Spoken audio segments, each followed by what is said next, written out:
오늘 우리에게 주신 하나님의 말씀은 로마서 16장 1절에서 16절입니다. 로마서 16장 1절에서 16절을 다 함께 봉독하시겠습니다. 내가 갱그레아 교회의 일꾼으로 있는 우리 자매 베베를 너희에게 추천하노니 너희는 주 안에서 성도들의 합당한 예절로 그를 영접하고 무엇이든지 그에게 소용되는 바를 도와줄지니 이는 그가 여러 사람과 나의 보호자가 되었습니다. 너희는 그리스도 예수 안에서 나의 동역자들인 브리스가와 아굴라에게 문안하라.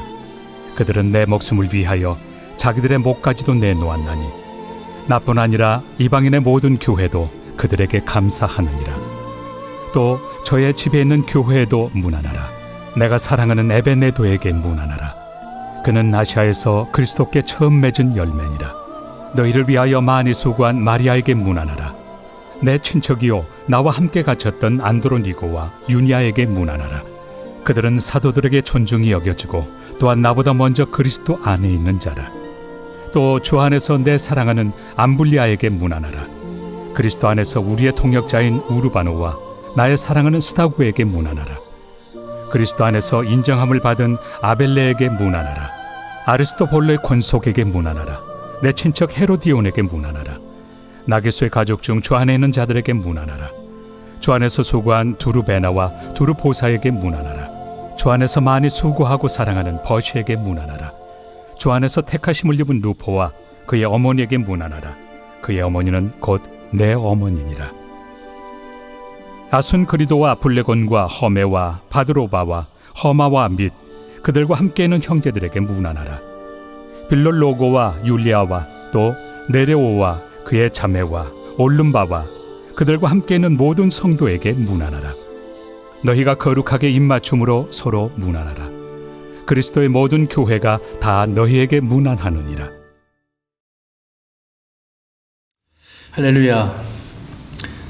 오늘은 로마 교회의 특징이라는 제목으로 말씀을 나누겠습니다. 오늘 읽어드린 본문은 두 부분으로 구분할 수 있습니다.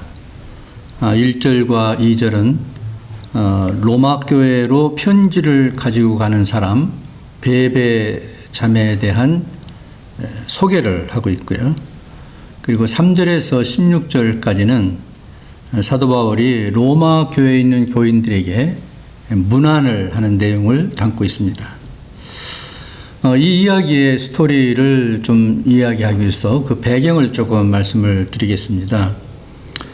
주후 49년에 로마의 황제인 글라우디우스가 칙령을 하나 발표합니다.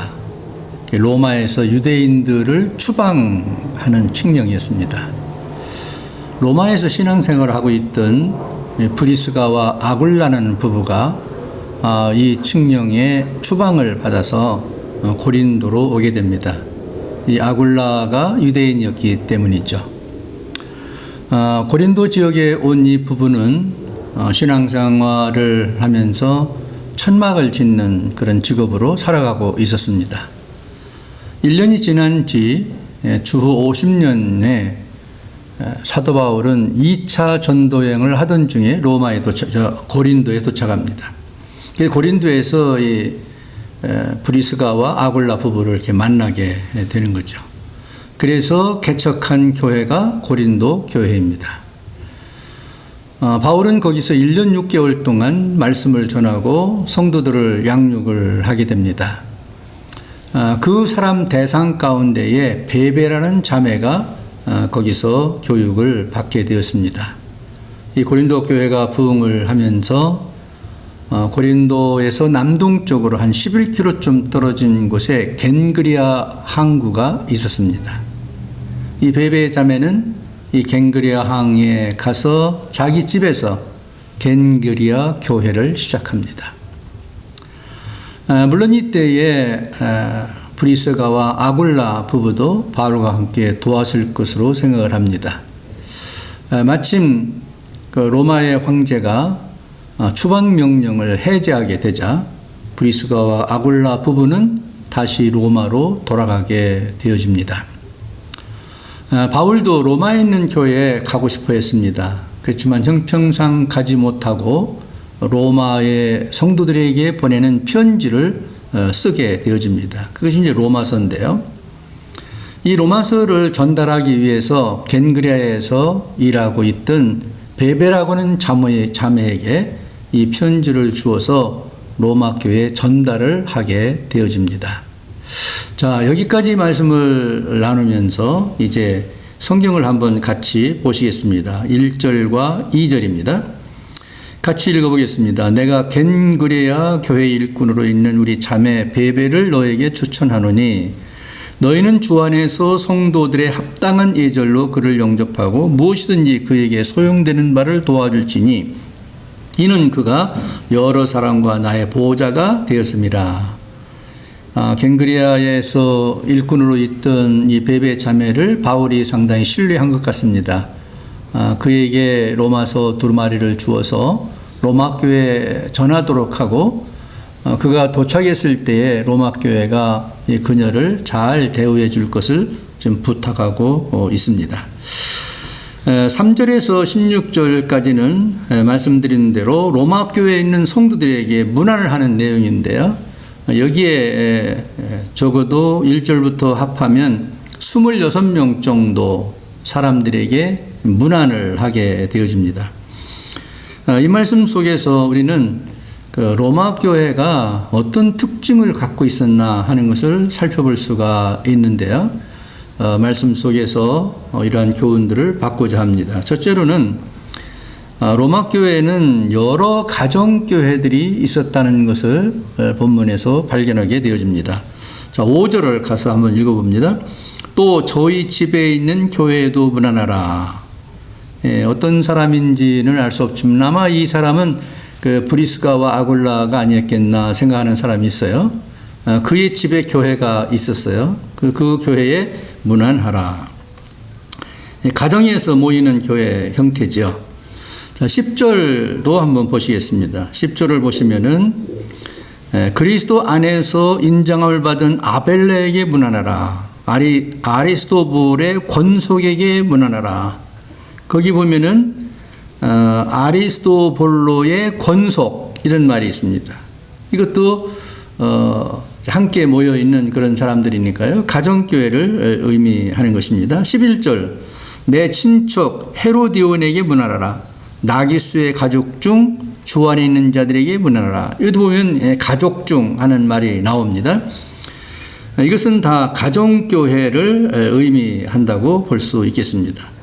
또 14절에도 이런 말이 나옵니다. 아순그리도와 블레곤과 허메와 바들로바와 허마와 및 그들과 함께 있는 형제들에게 그랬거든요. 가정에 함께 있는 그들에게 문안하라 그 말입니다. 이 가정교회입니다. 또 15절도 보면은 빌룰로고와 율리아와 또 네레오와 그의 자매와 울lum바와 그들과 함께 있는 모든 성도에게 문안하라. 그들과 함께 있는 모든 성도 어디에 있는 것입니까? 가정에 있는 것이죠. 이런 것들도 보면은 로마 교회는 커다란 건물 하나에 큰 교회를 이루는 형태의 교회가 아니라 여러 가정에 여러 개의 교회가 있었다 하는 것을 우리가 알 수가 있습니다. 한 가지 머리에 떠오르는 것은 로마에 있는 교회들이 존재하게 될 때에 대부분 시대에 그 로마 시대에는 교회에 대한 핍박이 있었습니다.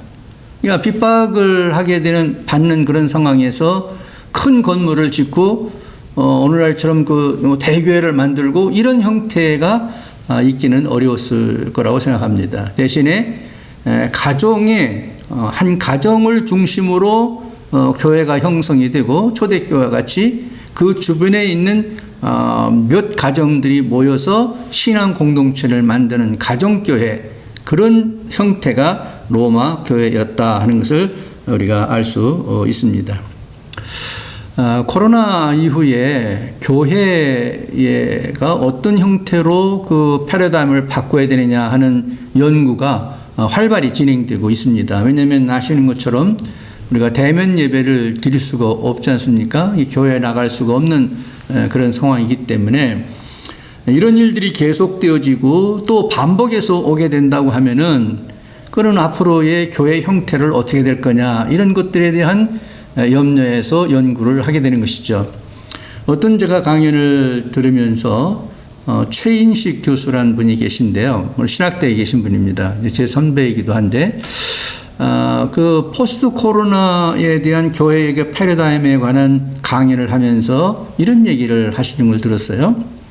앞으로의 교회 형태는 큰 건물을 지어서 많은 사람들이 모이는 그런 형태에서 바꿔줘야 된다. 그럼 어떻게 바꿔야 되느냐? 자기 생각으로는 초대교회와 같이 가정교회 형태로 바꿔야 된다. 이렇게 주장을 하고 있습니다. 그분은 그 가정교회라는 말을 쓰지 않았지만은 한 가정을 중심해서 주변에는 몇 가정들이 모여서 신앙 공동체를 만들어서 함께 생활하는 생활교회로 바꿔지게 될 것이다. 이렇게 대안을 내놓는 것을 봤습니다. 어떤 면에서 충분한 그 일리가 있다고 생각을 합니다. 기독교의 전체적인 역사를 통해서도 보게 되면 이 시대를 그 종말의 시대라고 보고 종말의 시대에는 어떤 핍박과 고난이 우리에게 오게 된다는 사실들을 우리는 계시록을 통해서 봅니다. 아마 그것이 출발이 이런 코로나19와 같은 이런 재난이 아닌가 하는 생각을 하는 사람들도 있습니다. 어쨌든 이제까지 우리가 해왔던 교회 형태를 계속 유지해 나가기는 어려운 시대가 올 수 있다. 그런 면에서 교회가 가장 한 가정을 중심으로 주변에 있는 성도들이 모여서 가정교회 형태의 교회를 만드는 것이 중요하다 하는 것은 우리가 깊이 생각해야 될 문제라고 생각을 합니다. 저는 우리 라스모 교회의 미래를 생각을 하면서 라스모 지역과 같이 이렇게 집단으로 사람들이 모여서 사는 그런 형태에서는 이런 가정교회 형태의 생활교회를 만들어 나가는 것도 좀 중요한 대안의 하나가 되겠다 하는 생각을 하게 되어집니다. 어쨌든 라오마교회는 이렇게 가정교회로 존재했었다 하는 사실을 하나의 특징으로 볼 수 있습니다. 두 번째로는 이 로마교회는 여성 지도자들이 많이 활동하는 교회였다 하는 것을 발견할 수 있습니다. 로마서 16장이 이제 마지막 장인데요. 여기서 로마 교회에 있는 성도들에게 문안을 하게 될 때에 이 16장에 기록되어 있는 전체 인원수를 카운트해 보면 26명입니다. 그런데 그 26명 가운데에 여성의 이름이 6명에서 9명 이렇게 나옵니다. 그래서 이름 자체를 보고 이분이 남자인가 여자인가를 판단하기 때문에 이 차이가 있는 건데요. 그런 학자들에 의하면 어떤 분은 6분이다, 어떤 분은 9분이다 이렇게 얘기를 하게 되어집니다. 어쨌든 6명이든 9명이든 이 로마 교회가 있었던 사회적인 배경을 보게 되면은 그 당시에는 여성들이 그렇게 활동을 왕성하게 하던 그런 시대가 아닙니다. 대부분 남자들에 의해서 되어지고 그리고 여자들은 이름조차도 빼놓는 그런 경우도 많은 시대였습니다. 그런 걸 생각하면은 이 로마 교회는 이렇게 많은 그 여성 지도자들이 있었다는 사실은 특이한 일이 아닐 수가 없습니다. 자, 그 6명에서 9명이 되는 이런 여성 지도자들의 면모를 살펴보면은 놀랍습니다. 우선 첫 번째로 얘기했던 1절과 2절에 나오는 베베 자매를 보면은 먼저 그가 고린도에서 예수님을 믿었습니다. 그리고 근처에 있는 겐그리아에 가서 자기 집에 교회를 개척합니다. 여러분, 이 자매가 교회를 개척한다는 거 쉬운 일이 아니죠. 물론 바울이 도왔고 당시에는 그 브리스가와 아굴라가 도왔을 거로 생각을 합니다만은 그러나 자기 집에서 이 교회를 세운다는 것은 쉬운 일이 아니죠. 그런데 오늘 또 1절 2절에 보면은 바울에게서 굉장히 중요한 임무를 맡게 되는데요. 이 겐그리아 항에서 로마까지 가는 길은 상당히 먼 길입니다. 배를 타고도 여러 날 가야 되고요. 또 육로로도 걸어서 여러 날을 가야 되고 마치 바람이 불고 풍랑이 오게 된다면은 몇 주나 몇 달이 걸릴 수도 있는 그런 거리입니다. 그런데 이런 자매가 여성의 몸으로 바울의 심부름을 이 로마서 서신을 가지고 그 먼 거리를 간다는 것은 쉬운 일이 아니거든요. 근데 베베가 그만큼 바울의 신임을 받고 있었다는 거죠. 또 하나는 당시에 이 편지를 전달하는 걸로 끝나는 것이 아니라 이 편지를 가지고 어느 가정교회에 가서 이거를 보게 하고요. 그걸 또 설명을 하는 역할까지도 했다고 이렇게 봅니다. 그러면 이미 말씀드린 대로 로마에 있는 가정교회가 하나만 있는 게 아니라 여러 교회가 있었잖아요. 그럼 예를 들어서 이 베베 자매가 이 성경 두루마리를 가지고 가서 A라는 교회에서 이렇게 보여주고 또 의문이 있으면 설명해주고 또 B라는 교회 가고 거기서 또 설명해주고 이렇게 했다고 생각하면 이 베베의 역할이 얼마나 중요한 역할이었고 큰일이었는가 알 수 있지 않습니까? 이렇게 여성의 활동이 왕성했다는 거죠. 그 다음에 3절 4절에 나오는 그 브리스가와 아굴라도 마찬가지입니다. 이 브리스가가 여자 부인이거든요. 아굴라는 남편이고요. 그런데 다른 성경에 보면은 부부가 이름이 나올 때는 대부분 거의 남편 이름이 나오고 아내가 나옵니다. 그 다음에 남편만 나오고 아내가 안 나올 때가 더 많고요. 그런데 여기서는 특이하게 부인의 이름이 항상 먼저 나옵니다. 브리스가와 아굴라 이렇게 나오거든요. 그래서 어떤 학자들은 말하기를 아마 브리스가가 먼저 예수를 믿지 않았겠느냐. 또 어떤 사람들은 브리스가 이 부인이 신앙이 남편보다 더 좋았지 않았겠느냐. 이렇게 생각하는 사람도 있습니다. 어쨌든 이 부부는요. 이 브리스가와 아굴라 부부가 한 일이지만 여튼간 이 브리스가 한 역할이 굉장히 컸을 거라는 거예요. 고린도 교회를 개척하는 것도 그렇죠. 에베소 교회에 협력한 것도 그렇죠. 또 로마 교회에서 살던 것도 그렇죠. 로마에 와서도 교회를 또 했으니까요. 그러니까 자기 집에서 개척 교회를 한다는 것은 남자의 역할도 크지만 부인의 역할이 더 클 수 있습니다. 왜냐하면 손님들이 우선 오지 않습니까? 그들을 이제 초대교회 형식을 빌려 말한다면은 손님들을 맞이하려면은 청소도 해야 되겠죠. 그걸 맞이하려면 음식도 준비해야 되겠죠. 이런 일들이 남편보다 아내가 할 일이 더 많거든요. 그렇게 보면 이 브리스가라는 이 부인이 역할이 얼마나 컸겠느냐, 얼마나 헌신을 많이 했겠느냐. 그래서 오죽하면은 남편과 이름이 나란히 나올 때 먼저 아내 이름을 썼다. 이렇게 이제 보게 되는 것이죠. 그 다음에 그들만 있는 게 아닙니다. 성경을 쭉 내려가서 보면은요, 6절에 보면 마리아, 7절에 유니아, 그리고 12절에 보면 드루베나 드로보사 버시, 12절에 율리아, 이거 다 여성 이름이거든요. 그래서 이런 여성의 지도자들이 무언가를 일을 했어요. 내용은 여기 나와 있지 않습니다. 베베와 그 다음에 브리스가는 무슨 일을 했는가를 우리가 볼 수 있지만 이 사람들은 이름 없이 이름만 나오고 무슨 일을 했는가는 나오지 않아요.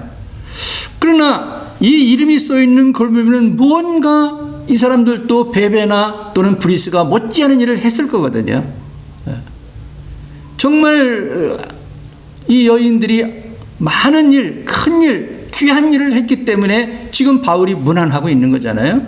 이렇게 보면 이 여성들의 역할이 이 로마 교회는 아주 컸다, 또 귀했다 하는 것을 볼 수가 있습니다. 우리 교단에 그 워싱턴 DC에 워싱턴 한인교회가 있어요. 근데 그 교회에 송남용 장로님이라는 분이 시무장로로 교회를 이렇게 잘 섬겨서 워싱턴 한인교회가 워싱턴 지역에서 모교회로 이렇게 잘 자랐습니다.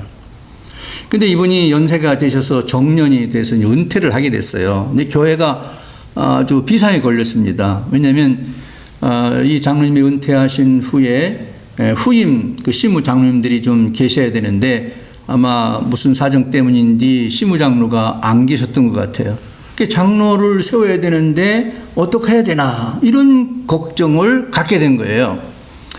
근데 목사님이 시작을 하셨는지 아니면 어떤 성도들이 했는지 모르겠지만은 그 여론이 교회 내에 송상예 권사를 우리 교회 시무장로로 세우자 이런 여론이 퍼졌대요. 어느 날. 근데 이 송상예 권사라는 분은 누구냐면 지금 정년으로 은퇴하신 송남용 장로님의 부인이에요. 그 전까지 이 교회는 남자 장로님들만 있었지 여성 장로님들은 하나도 있어 본 적이 없어요. 물론 아주 그 전에는 우리 교단 자체가 여성 장로를 세우지 않았습니다. 여성 목사도 세우지 않았고. 근데 여성 목사와 여성 장로를 세우기로 시작한 지 얼마 안 될 때인가 봐요. 그래서 이 송상례 권사님을 남편의 뒤를 이어서 시무장로로 세우게 됩니다. 그런데요, 놀라운 일이 일어났어요. 교인들과 목사님 또 주변에 있는 분들이 이분이 권사님이 장로님이 되더니 얼마나 교회 일을 잘하시는지요. 재정부장도 하시고 여러 살림을 이제 다 하시게 돼. 장로가 혼자밖에 없으니까 살림을 해야 되지 않겠습니까? 근데 칭찬이 자자한 거예요. 그 남편도 잘했지만은 이 부인이 장로가 되니까 더 잘한다, 이런 소문이 난 거예요. 제가 생각할 때는 그렇습니다. 그 남편이 뒤에서 얼마나 코치를 했겠어요. 시무장로로 오랫동안 일하셨으니까 부인이 시무장로일 때 뒤에서 이렇게 코치하고 잘했겠죠. 그러니까 잘할 수밖에 없죠. 어쨌든 이 여자 장로님의 리더십으로 이 오신던 한인교회가 굳게 서갔습니다. 이 총회에도 소문이 났어요. 그래서 제가 총회를 섬길 때 이분이 총회 회계 장로를 하셨어요. 정말 인품도 좋으시고 나누는 걸 좋아하시고 대접하는 걸 좋아하시고 항상 웃으시고 얼마나 좋은 모습으로 총회를 위해서도 헌신했는지 모릅니다. 여러분, 그렇습니다. 그러니까 이 여성 영적 지도자들의 등장은 시대가 요청하는 것이기도 하다 하는 생각을 합니다. 왜냐하면 대부분 교회들이 여성 성도가 남성 성도보다 많아요. 그러니까 그 여성들 중에서 리더가 나오는 것이 당연하지 않습니까? 사람 비율로 봐도. 그리고 여성 이 장로님이 장로로 심무하니까 또 남자 장로님들이 하던 일 가운데서 좀 놓치는 세심한 부분, 이런 것들을 잘 챙기는 거예요. 교회 살림하는 것도 마찬가지고 교인들 챙기는 것도 마찬가지고. 그래서 남자 장로님들과 여자 장로님들이 힘을 합해서 더 교회 일을 잘하게 되는 그런 역할이 오게 된다는 것을 이 경우를 통해서 볼 수가 있겠습니다. 우리 교회도 또 제가 심무하는 동안에도 여자 장로님을 한 분도 세워본 적이 없는데요. 앞으로 우리 교회도 여성 장로님들이 좀 많이 나와서 남자 장로님들과 좀 힘을 합해서 함께 교회를 섬기는 그런 형태의 교회가 미래에 나와야 되지 않을까, 이런 생각을 해보게 됩니다. 셋째로 로마 교회의 특징 가운데 하나는요, 신분과 차별이 없는 가족 같은 교회였습니다. 가정 같은 교회였어요. 가족들이 모이는 것 같은 교회. 그게 로마 교회의 특징 가운데 하나입니다. 10절 한번 보겠습니다. 그리스도 안에서 인정함을 받은 아벨라에게 문안하라. 아리스도볼의 권속에게 문안하라. 여기 그 아리스도볼은 누구냐면요, 헤롯 왕의 손자입니다. 그러니까 글라우디오 황제의 집에서 성장을 했어요. 이 상당히 그 신분이 높은 사람이죠. 왕가의 손이니까 말이죠.